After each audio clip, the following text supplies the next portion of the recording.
Hi, I'm Dr. Canfield back again to talk about something that comes up a lot in any conversation in the therapy room, too, where we have just any conversation. And it's the state trait theory.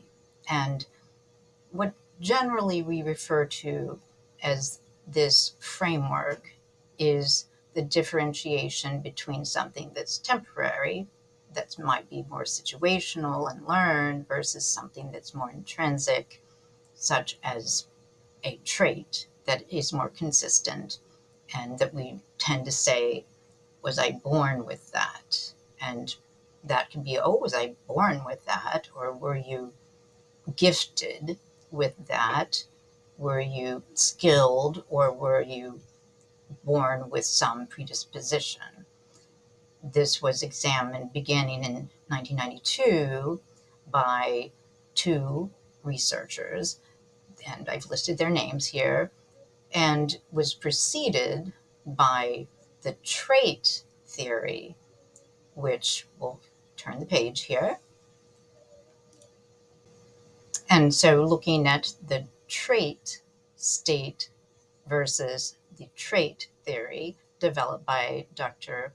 Gordon Allport, I think we would note that would probably be the foundation for studying what really we see Dr. Allport as one of the founding fathers of personality psychology, and lots of interesting work you'll find on his study of values and how that helps understand if someone has sort of what we would think is inborn and how they can live by it or not. And you might want to do a little reading on that as well. But just to differentiate the two, that there's trait state versus the trait theory. And here it will outline that looking back at the state trait framework, this examines how people may possess both the temporary states and more enduring traits. And each of those are not mutually exclusive. They may intermingle, but the compilation can and seems to influence their behavior and experiences and their perceptions of their experiences and how they go about navigating those. So specifically looking at state, this would be looking at something that is more situational, and the condition or the environment or the activity, the people environment would have more influence over whatever one person might do in a different situation. So those external factors you bear in mind are what would be more transient. And here we've got just a quick example of being nervous or anxious before a job interview, and then maybe feeling that diminished stress when you have some sort of outcome that is favorable in your perception. So that would be a temporary state.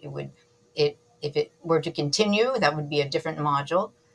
It is possible that it could become a new habit, but we'll just leave it at that it is temporary.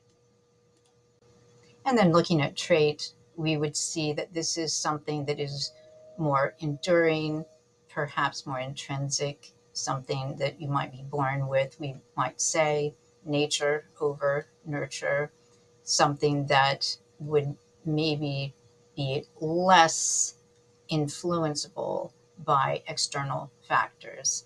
Over time, yes, that can shift, but that's another module. So when you look at the examples here, being outgoing, being more reserved, having a little bit more impulsivity versus being conscientious, having a calm demeanor versus anxious. And we don't want to be dichotomous in that. Everything's on this fluid continuum, but there's a little bit of that, a little more so sensibility about these traits. And so we might say, well, which is it? Which is it? Well, it's not an either or, as we often say. That would be dichotomous, and we try to prevent that. But which is it? Which is it? Maybe I'll tell you. So you guessed it. Which is it? It's both. And we're not being wishy-washy. As a matter of fact, they're helping us out here that it is not an either or. This is just suggesting that likely, and we're kind of looking at a little bit of an intangible intermingling with tangibles, but likely it's a combination of temporary, and you've got something that might be state, and something more enduring that is within the person, and that those can shape your behavior and your reaction and or response to experiences, less likely to be influenced by externals with state, and then more so with trait.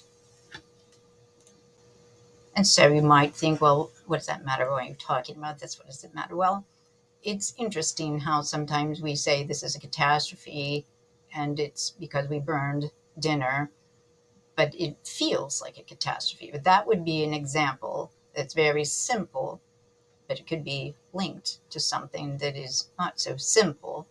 But seeing that this can help us in differentiating, maybe even on the spot, if we slow down a bit to see that this is an emotional feeling state, is very real, it is temporary, but let me understand what is going on, what is factually happening, and how have those intermingled, and can I feel that and validate that in the presence of these facts.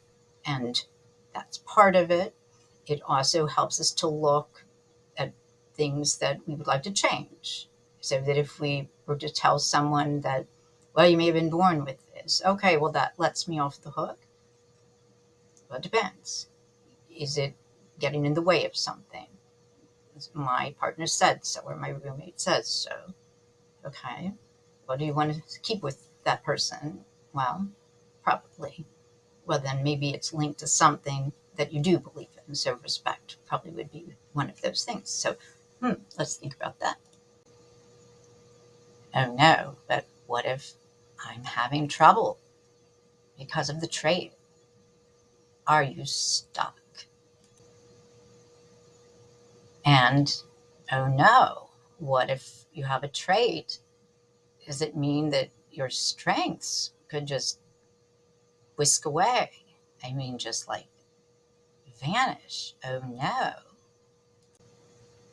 So I think we would just say, fear not, that maybe if you do have a little bit more of an inclination and ease about doing something, whether it's performance or sports or math, that maybe that would predict that you would expose yourself more, you would engage in that thing, that activity more often. So that would be state merging with trait, or first trait merging with state, if we are going to walk into this particular framework. And then the more you do it, typically human behavior will be repeated if it's reinforced, even by consequences, whether it's a child, a pet, or an adult, or anywhere in between.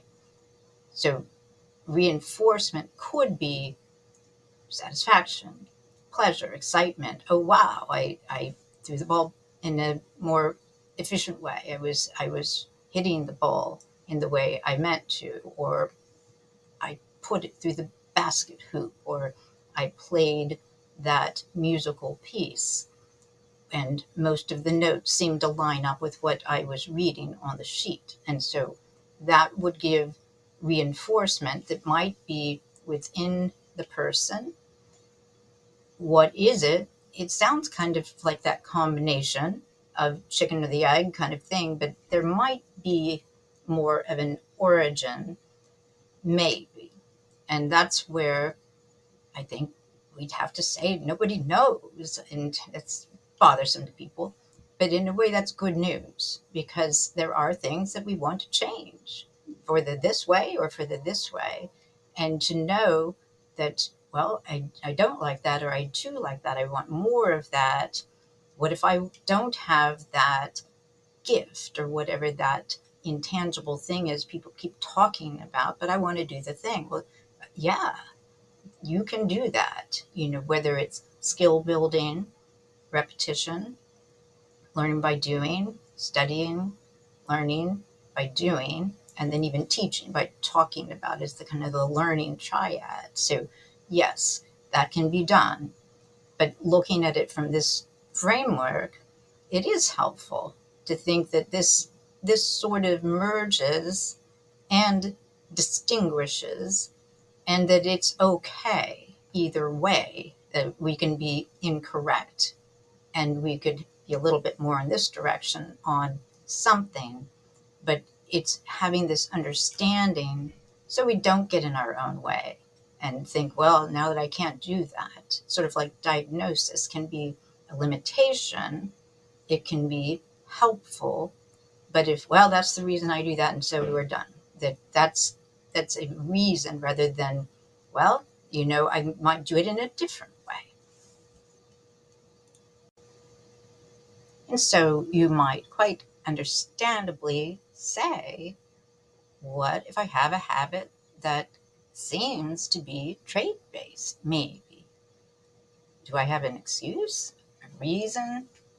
Or wait, it is getting in the way. It's getting in the way of something. Am I stuck? Are you? Think about that. Well, no, unless you really want to be.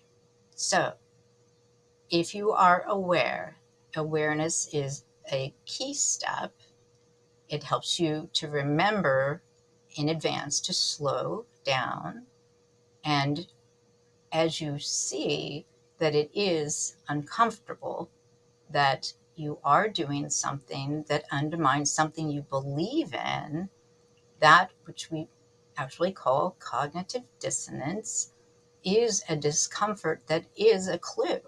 And what does it tell you? Well, something you really have in your principles, your values, something you really are all about. And bottom line, that's what you believe, like respect or fairness, trust. But something you're doing is not seemingly aligned, even if not by your intent. Not by your intent. Well, someone else thinks that. So they're perceiving it that way. You care about them. So, what to do? You aim to line up your actions, words, tone with what you believe in. So, just being who you are. So, it is doable. It is.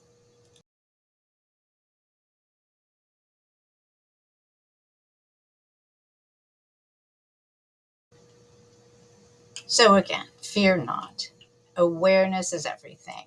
Well, maybe not everything, but it helps. And if you have that known cue, trigger, or circumstance, environment, even if it's similar and it tends to prompt something, you're not incriminating yourself that you always do that. You probably are not perfect at even doing the thing you want to change. You probably didn't do the thing you don't want to change before, that you probably did it the other way. But knowing that you can have a plan, a strategy in advance, will help you as you encounter the event or the environment or the person who reminds you of people, a people group, a person in your history, who knows.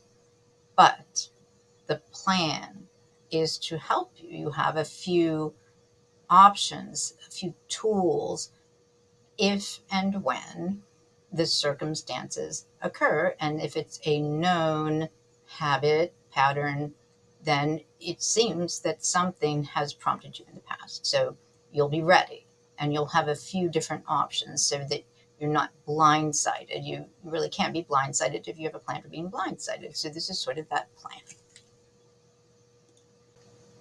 So for your homework, if you just think about a circumstance that has tended to crop up and you've decided you want to have influence on it, and that's not control. We don't really have control over anything much, or if anything, but you really have influence over something that you've recognized may not quite look like you in the bigger picture, that something in that action is undermining something you believe in. And so we'll say it's the, as we have here, you walk in the door, so you're going to remember that, perhaps not all the time, some of the time, before you walk in the door. Oh yes, maybe you help yourself a little with a hook by the door, a little cabinet or a shelf or something that will either remind you, or it makes it a little bit simpler for you. But you might almost drop your books and your bags and whatever you have, even if you do, so that you've got a plan for what we call relapse prevention. So that's just knowing you're human, that sure, that is going to happen. But the known cue presents itself. Your tool is slowing down. Your tool was already awareness, that sometimes okay. And then you pull the tool out. No one tells you to. This is your ownership. You take full ownership. You tell yourself you've made it your goal and it's aligned with something you believe in. So it truly is. We're not just making it up. So you pull the tool out. That is a key step in cognitive restructuring and behavior modification, which would be two monstrous modules. We've referred to them previously. And this is part of that. And it's helpful. And as you are thinking about maybe state or trait and how they combine or integrate and merge, and if and when someone says that, oh, you have a gift for that, I think they're not trying to insult you. I think they're really saying, wow, you're really great, or gee, I like you, and that was great, and it was a good pass of the football, or it was a pretty sounding piece on the violin, or the painting is real pretty to me, or to, I'm sure everybody of sorts. So not to think that this is anything that is a limitation.